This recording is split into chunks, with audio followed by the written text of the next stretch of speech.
ರೆಗ್ಯುಲರಾಗಿ ಹೋಗ್ತಾ ಇರ್ತಾರೆ. ಅವರಂದರು ನಾವೆಲ್ಲ ಸೇರಿ ಒಂದು ದಿನ ಅಭಿಷೇಕ ಪೂಜೆ ಮಾಡಿಸೋಣ ಅಪ್ಪನಿಗೆ ಅಂತಂದರು. ಆಯ್ತು ಅಂದ್ಬಿಟ್ಟು ನಾವು ಒಂದು 5 ಜನ ಸೇರಿ ಇವತ್ತು ಒಂದು ಪೂಜೆಗೆ ಇಟ್ಕೊಂಡಿದ್ದೋ ಶನಿವಾರ.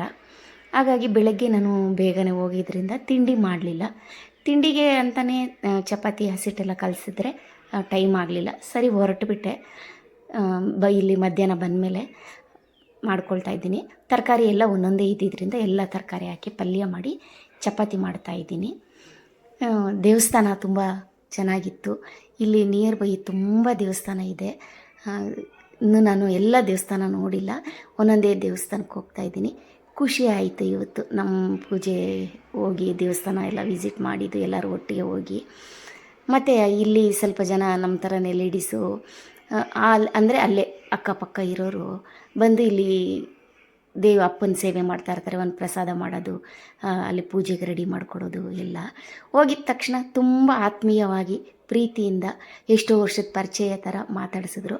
ಅದು ಖುಷಿಯಾಯಿತು ನಮಗೆ. ಒಂದು ಹೊಸ ಒಳ್ಳೆ ಫ್ರೆಂಡ್ಸು ಸಿಕ್ಕಿದ್ದಾರೆ ಅಂತ. ಮತ್ತು ಆಗಾಗ ಬರ್ತಾಯಿರ್ರಿ ಅಂತ ಎಲ್ಲ ತುಂಬ ಪ್ರೀತಿಯಿಂದ ಖುಷಿಯಾಗಿ ಮಾತಾಡಿದ್ರು. ಇವತ್ತಿನ ದಿನ ತಿಮ್ಮಪ್ಪನ ದರ್ಶನ ಮುಗಿಸ್ಕೊಂಡು ಒಂದು ಹೊಸ ಫ್ರೆಂಡ್ಸೊಂದಿಗೆ ಬಂದಿದ್ದೀವಿ. Thanks for watching.